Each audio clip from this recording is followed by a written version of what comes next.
আসসালামু আলাইকুম রহমতুল্লাহ। প্রদর্শক, আপনি কি অনেক বেশি বিপদ আপদ, বালা মুসিবত, দুঃখ কষ্ট, দুশ্চিন্তা, পেরেশানি, অভাব অনটন, দারিদ্রতা ও ঋণের মধ্যে আছেন এবং আপনার কি অনেক বেশি টাকা পয়সা ধন সম্পদের প্রয়োজন? তাহলে আপনি সূরা ইখলাস ও ইস্তেগফারের এই গোপন আমলটি করুন। ইনশাআল্লাহ আল্লাহ তাআলা আপনাকে গায়বীভাবে অনেক টাকা পয়সা ধন সম্পদ দিয়ে সাহায্য করবেন। যেভাবে আল্লাহ তাআলা হজরত আইয়ুব আলাইহিস সালামকে আকাশ থেকে গায়বীভাবে স্বর্ণমুদ্রা ধন সম্পদ পাঠিয়ে সাহায্য করেছিলেন। সম্মানিত ভিউয়ার্স, সূরা ইখলাস ও ইস্তেগফারের কোন আমলটি করিলে আল্লাহ তাআলা আপনার সকল বিপদ আপদ, বালা মুসিবত, দুঃখ কষ্ট, দুশ্চিন্তা, পেরেশানি, অভাব অনটন, দারিদ্রতা ও ঋণ দূর করে দিবেন এবং আল্লাহ পাক রব্বুল আলামিন আপনাকে গায়বীভাবে অনেক টাকা পয়সা ধন সম্পদ দিয়ে সাহায্য করবেন, সে আমলটি সম্পর্কে জানতে চাইলে ভিডিওটি স্কিপ না করে সম্পূর্ণ ভিডিওটি মনোযোগ দিয়ে দেখতে থাকুন। আর ভিডিওটি ভালো লাগলে লাইক, কমেন্ট, শেয়ার করে চ্যানেলটি সাবস্ক্রাইব করে আমাদের পাশে থাকুন। সম্মানিত ভিউয়ার্স, যখনই আপনার হঠাৎ করে অনেক বেশি টাকা পয়সা ধন সম্পদের প্রয়োজন হবে, তখনই আপনি সকালে ফজর নামাজের পর সূরা ইখলাস ও ইস্তেগফারের এই গোপন আমলটি করুন। ইনশাআল্লাহ অল্প কিছুদিনের মধ্যে আল্লাহ তাআলা আপনার সকল বিপদ আপদ, বালা মুসিবত, দুঃখ কষ্ট, পেরেশানি, অভাব অনটন, দারিদ্রতা ও ঋণ দূর করে দিবেন এবং আল্লাহ পাক রব্বুল আলামিন আপনাকে গায়বীভাবে অনেক টাকা পয়সা ধন সম্পদ দিয়ে সাহায্য করবেন। সুবহানাল্লাহ। এমনকি এক সাহাবী নিজেও সূরা ইখলাসের আমল করার ফলে অল্প কিছুদিনের মধ্যে দারিদ্রতা থেকে মুক্ত হয়ে অনেক টাকা পয়সা ধন সম্পদের মালিক হয়ে গিয়েছিল। সুবহানাল্লাহ। আর এটা কোনো সাধারণ আমল নয়, বরং স্বয়ং রাসূল সাল্লাল্লাহু আলাইহি ওয়াসাল্লাম নিজে সূরা ইখলাসের আমল সাহাবায়ে কিরামদেরকে শিখিয়েছিলেন। সম্মানিত ভিউয়ার্স, এখন আমি আপনাদেরকে জানিয়ে দেব হযরত আইয়ুব আলাইহিস সালাম কোন আমল করার কারণে এবং কি দোয়া পাঠ করার কারণে আল্লাহ তাআলা আকাশ থেকে গায়বীভাবে স্বর্ণমুদ্রা ধন সম্পদ পাঠিয়ে সাহায্য করেছিলেন। সে আমলটি সম্পর্কে জানতে চাইলে ভিডিওটি না টেনে সম্পূর্ণ ভিডিওটি মনোযোগ দিয়ে দেখতে থাকুন। হাদিস শরীফের মধ্যে বলা হয়েছে, হজরত আইয়ুব আলাইহিস সালামের দুইটি উঠান ছিল। একটি ছিল গম শুকানোর জন্য আর অপরটি ছিল যব শুকানোর জন্য। মহান আল্লাহ তাআলা সেই দুইটি উঠানের উপর 2 খণ্ড মেঘমালা পাঠালেন। এক খণ্ড মেঘমালা সেই গমের উঠানে এমনভাবে স্বর্ণ ফেলল যে সেটি পূর্ণ হয়ে গেল। সুবহানাল্লাহ। অন্য মেঘমালাটি অপর উঠানের মধ্যে এমনভাবে রৌপ্য বর্ষণ করল যে সেটিও পূর্ণ হয়ে গেল। সুবহানাল্লাহ। আল্লাহু আকবার। সহিহ ইবনে হিব্বান হাদিস নং 2898। এছাড়াও অনেক হাদিসে বলা হয়েছে, আল্লাহর পক্ষ থেকে ঝাঁকে ঝাঁকে স্বর্ণের পঙ্গপাল আইয়ুব আলাইহিস সালামের নিকট এসেছিলেন এবং তিনি সেগুলি সংগ্রহ করেছিলেন। রাসূল সাল্লাল্লাহু আলাইহি ওয়াসাল্লাম বলেন, একবার আইয়ুব আলাইহিস সালাম গোসল করতেছিলেন। এমন তো অবস্থায় এক ঝাঁক স্বর্ণের পঙ্গপাল তার উপর পড়তে শুরু করেন এবং তিনি সেগুলি মুঠি মুঠি করে তার কাপড়ে জমা করছিলেন। সুবহানাল্লাহ। বুখারী শরীফ হাদিস নং 7493। সম্মানিত ভিউয়ার্স, সূরা ইখলাস পবিত্র কোরআনের খুবই ক্ষুদ্রতম একটি সূরা। আমি আশা করছি আপনারা সকলেই সূরাটি জানেন। তারপরেও আমি সহিশুদ্ধভাবে আপনাদেরকে সূরা ইখলাস পাঠ করে শোনাবো। ইনশাআল্লাহ আপনারা আমার থেকে শুনে শুনে সহিশুদ্ধভাবে সূরা ইখলাস মুখস্থ করে নেবেন। আউযু বিল্লাহি মিনাশ শাইতানির রাজীম। বিসমিল্লাহির রহমানির রহিম। কুল হুয়াল্লাহু আহাদ, আল্লাহুস সামাদ, লাম ইয়ালিদ ওয়া লাম ইউলাদ ওয়া লাম ইয়াকুল লাহু কুফুয়ান আহাদ। সাদাকাল্লাহুল আযীম। সম্মানিত ভিউয়ার্স, আমলটি করার জন্য অবশ্যই আপনাদেরকে 1 গ্লাস পানি সংগ্রহ করতে হবে। আমি আশা করছি আপনাদের সবার কাছেই গ্লাস আছে এবং আপনারা খুব সহজেই 1 গ্লাস পানি সংগ্রহ করতে পারবেন।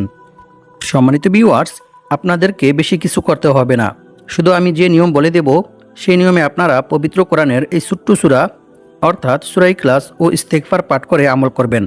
তাহলে ইনশাআল্লাহ অল্প কিছুদিনের মধ্যেই আল্লাহ তাআলা আপনাদেরকে গায়বীভাবে অনেক টাকা পয়সা ধন সম্পদ দিয়ে সাহায্য করবেন। তবে মনে রাখতে হবে, প্রতিটি আমল করার জন্য অবশ্যই আল্লাহর উপর এবং আল্লাহর কোরআনের উপর দৃঢ় বিশ্বাস রাখতে হবে। তবেই আপনি আমলটি করে রেজাল্ট পাবেন এবং উপকৃত হবেন। অন্যথায় আপনার এই আমল বৃথা হয়ে যাবে। কারণ আল্লাহ তাআলা বলেন, আমি এই কোরআন সৃষ্টি করেছি মুমিনদের শেফার জন্য। আর যারা আল্লাহর উপর বিশ্বাস রাখে, আল্লাহর উপর ভরসা করে, তাদের জন্য আল্লাহই যথেষ্ট। আল্লাহ তাআলা তাদের মনের সকল ইচ্ছা পূর্ণ করবেনই। সুবহানাল্লাহ। তাই আমলটি করার জন্য অবশ্যই আপনাদেরকে মনে প্রাণে বিশ্বাস রাখতে হবে যে আমি এই আমলটি করার ফলে আল্লাহ তাআলা আমাকে গায়বীভাবে অনেক টাকা পয়সা ধন সম্পদ দিয়ে সাহায্য করবেন, যেভাবে আল্লাহ তাআলা তার নবী হযরত আইয়ুব আলাইহিস সালামকে গায়বীভাবে স্বর্ণমুদ্রা ধন সম্পদ দিয়ে সাহায্য করেছিলেন। সুবহানাল্লাহ। সম্মানিত ভিউয়ার্স, এখন আমি আপনাদেরকে সূরা ইখলাসের কিছু গুরুত্বপূর্ণ ফজিলত সম্পর্কে কোরআন এবং হাদিস থেকে জানিয়ে দেব। আবু সাঈদ খুদরি রাদিয়াল্লাহু তাআলা আনহু থেকে বর্ণিত, তিনি বলেন, এক ব্যক্তি অন্য এক ব্যক্তিকে রাতে বারবার সূরা ইখলাস পাঠ করতে শোনেন। অতঃপর সকাল হলে ওই ব্যক্তি রাসূল সাল্লাল্লাহু আলাইহি ওয়াসাল্লামকে এই বিষয়টি সম্পর্কে অবগত করেন। রাসূল সাল্লাল্লাহু আলাইহি ওয়াসাল্লাম তার একথা শুনে বললেন, ওই সত্তার শপথ যার হাতে আমার প্রাণ, অবশ্যই এই সূরা অর্থাৎ সূরা ইখলাস পবিত্র কোরআন মাজিদের 1/3 সমান। সুবহানাল্লাহ। বুখারী শরীফ হাদিস নং 5013। অন্য এক হাদিসে বলা হয়েছে, রাসূল সাল্লাল্লাহু আলাইহি ওয়াসাল্লামের কাছে একবার এক সাহাবী এসে বললেন, হে আল্লাহর রাসূল সাল্লাল্লাহু আলাইহি ওয়াসাল্লাম, আমি সূরা ইখলাসকে ভালোবাসি। তখন রাসূল সাল্লাল্লাহু আলাইহি ওয়াসাল্লাম তাকে বললেন, এ ভালোবাসা তোমাকে জান্নাতে প্রবেশ করাবে। সুবহানাল্লাহ। অপর এক হাদিসে বলা হয়েছে, আবু হুরায়রা রাদিয়াল্লাহু তাআলা আনহু থেকে বর্ণিত, তিনি বলেন, আমি রাসূল সাল্লাল্লাহু আলাইহি ওয়াসাল্লামের সাথে বসেছিলাম। এমন সময় এক ব্যক্তি সূরা ইখলাস তিলাওয়াত করতেছিল। রাসূল সাল্লাল্লাহু আলাইহি ওয়াসাল্লাম তার তিলাওয়াত শুনে বললেন, ওয়াজিব হয়ে গেছে।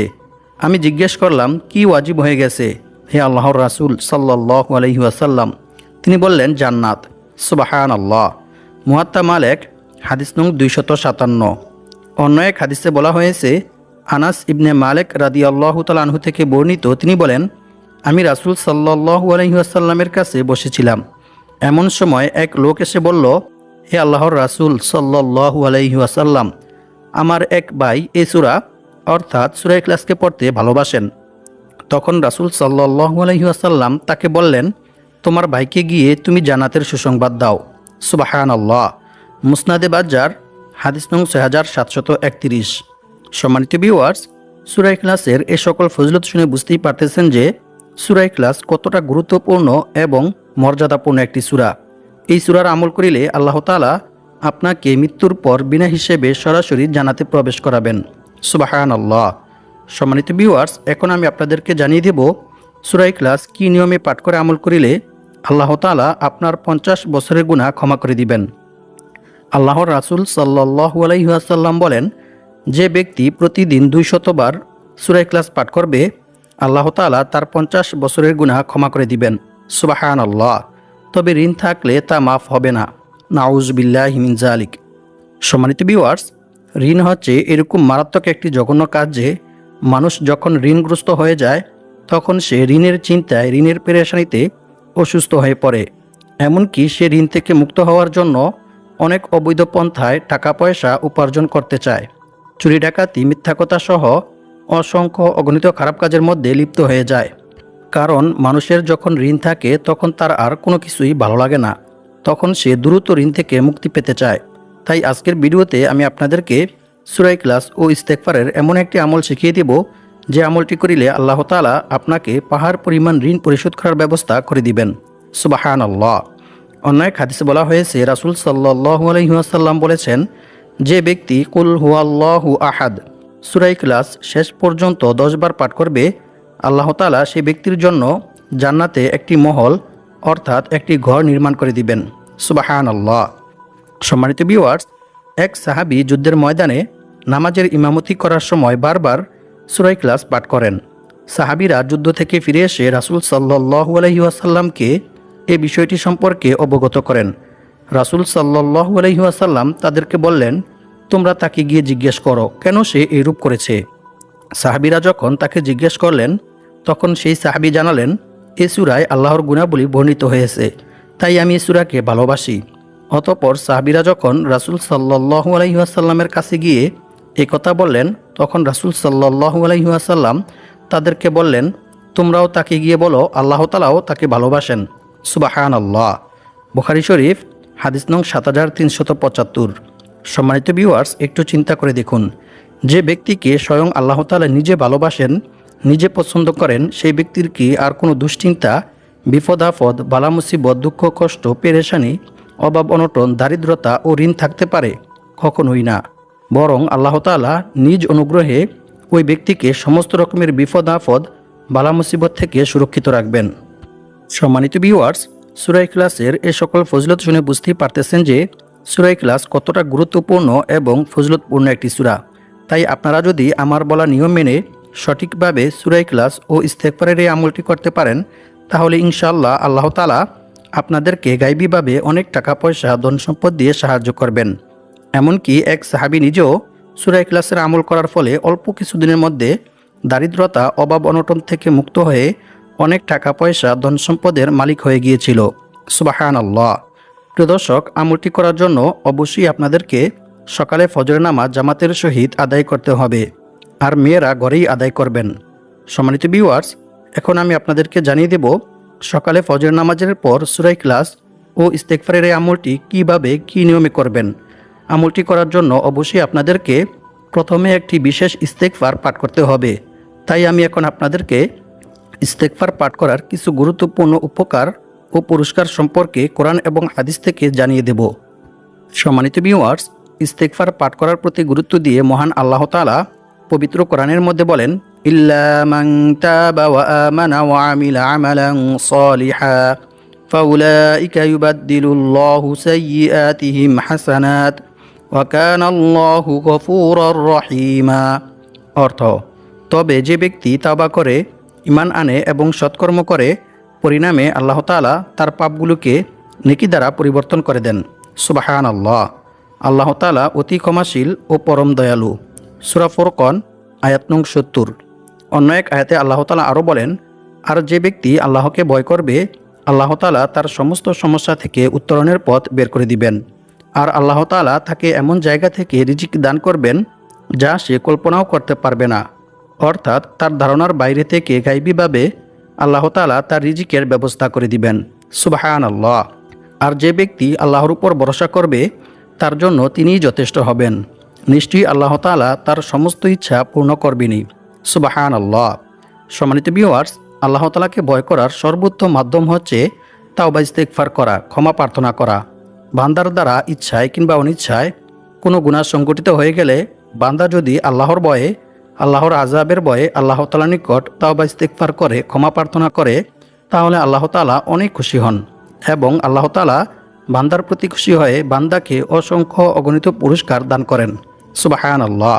রাসূল সাল্লাল্লাহু আলাইহি ওয়াসাল্লাম বলেছেন, মরুভূমিতে হারিয়ে যাওয়া উট খুঁজে পেয়ে উটের মালিক যতটা খুশি হয় যখন কোনো গুনাহগার বান্দা আল্লাহ তাআলার নিকট তাওবা ইস্তেগফার করে, ক্ষমা প্রার্থনা করে, তখন আল্লাহ তাআলা এর চাইতেও অনেক অনেক বেশি খুশি হন। সুবহানাল্লাহ। এমনকি আল্লাহ তাআলা বান্দার প্রতি খুশি হয়ে বান্দাকে অসংখ্য অগণিত পুরস্কার দান করেন। রাসূল সাল্লাল্লাহু আলাইহি ওয়াসাল্লাম বলেছেন, যে ব্যক্তি বেশি বেশি তাওবা ইস্তেগফার পাঠ করবে, আল্লাহ তাআলা তার সমস্ত সমস্যা থেকে উত্তরণের পথ বের করে দিবেন। তার সমস্ত বিপদ আপদ, বালা মুসিবত, দুঃখ কষ্ট, পেরেশানি, অভাব অনটন, দারিদ্রতা দূর করে দিবেন এবং আল্লাহ পাক রব্বুল আলামিন তাকে এমন জায়গা থেকে রিজিক দান করবেন যা সে কল্পনাও করতে পারবে না। অর্থাৎ তার ধারণার বাইরে থেকে গায়বীভাবে আল্লাহ তাআলা তার রিজিকের ব্যবস্থা করে দিবেন। সুবহানাল্লাহ। আর আল্লাহ তাআলার উপর ভরসা করার সর্বোত্তম মাধ্যম হচ্ছে বিপদ আপদ, বালা মুসিবত, দুঃখ কষ্ট, দুশ্চিন্তা, পেরেশানি, অভাব অনটন, দারিদ্রতা সর্ব অবস্থায় আল্লাহর উপর ভরসা করা, আল্লাহ ব্যতীত অন্য কারো উপর ভরসা না করা এবং রিজিক বৃদ্ধি হওয়ার ও বিপদ আপদ, বালা মুসিবত, দুঃখ কষ্ট, পেরেশানি, অভাব অনটন, দারিদ্রতা থেকে মুক্ত হওয়ার যে সকল আমল ও দোয়া রয়েছে, সেগুলির মাধ্যমে আল্লাহ তাআলার নিকট দোয়া করে সাহায্য চাওয়া। সম্মানিত ভিউয়ার্স, এখন আমি আপনাদেরকে সূরা ইখলাসের এই মূল্যবান আমলটি সম্পর্কে জানিয়ে দেব। আমলটি প্রথমত দুই ভাগে করা যায়। প্রথম যে নিয়মটি রয়েছে সেই নিয়মটি হচ্ছে, এক সাহাবী রাসূল সাল্লাল্লাহু আলাইহি ওয়াসাল্লামের কাছে এসে দারিদ্রতার অভিযোগ করলেন। রাসূল সাল্লাল্লাহু আলাইহি ওয়াসাল্লাম তাকে বললেন, যখন তুমি ঘরে প্রবেশ করবে তখন সালাম দিবে, অতঃপর একবার সূরা ইখলাস পাঠ করবে। ওই সাহাবী এই নিয়মে আমল করার ফলে অল্প কিছুদিনের মধ্যে দারিদ্রতা থেকে মুক্ত হয়ে অনেক টাকা পয়সা, ধন সম্পদের মালিক হয়ে গিয়েছিল। সুবহানাল্লাহ। আর 2 নং আমলটি করার জন্য আপনাকে প্রথমে একটি দুরূদ শরীফ পাঠ করতে হবে। দুরূদ শরীফটি হচ্ছে আল্লাহুম্মা সাল্লি ওয়া সাল্লিম আলা নাবিয়িনা মুহাম্মদ। এই দুরূদ শরীফটি 100 বার পাঠ করবেন। এরপর লা হাওলা ওয়ালা কুওয়াতা ইল্লা বিল্লাহ এই ইস্তেগফারটি 81 বার পাঠ করবেন। এরপর আল্লাহুম্মা গফিরলি যামবি ওয়া ওয়াসি'লি ফি দারি ওয়া বারিকলি ফি রিজকি এই ইস্তেগফারটি 41 বার পাঠ করবেন। এরপর সূরা ইখলাস 21 বার পাঠ করবেন। প্রত্যেকবার সূরা ইখলাস পাঠ করার পূর্বে বিসমিল্লাহির রহমানির রহিম পাঠ করে নেবেন। এরপর আল্লাহ তাআলার নিকট দোয়া করবেন। আপনি দোয়ার মধ্যে যা চাইবেন ইনশাআল্লাহ আল্লাহ তাআলা আপনাকে তাই দান করবেন। তারপর দোয়া শেষ করে কয়েকবার ইস্তেগফার ও দুরূদ শরীফ পাঠ করে নেবেন। আল্লাহ পাক রব্বুল আলামিন আমাদের সবাইকে সূরা ইখলাস ও ইস্তেগফারের এই আমলটি করে বিপদ আপদ, বালা মুসিবত, দুঃখ কষ্ট, পেরেশানি, অভাব অনটন, দারিদ্রতা ও ঋণ থেকে মুক্ত হয়ে অনেক টাকা পয়সা, ধন সম্পদের মালিক হওয়ার তৌফিক দান করুক। আমিন।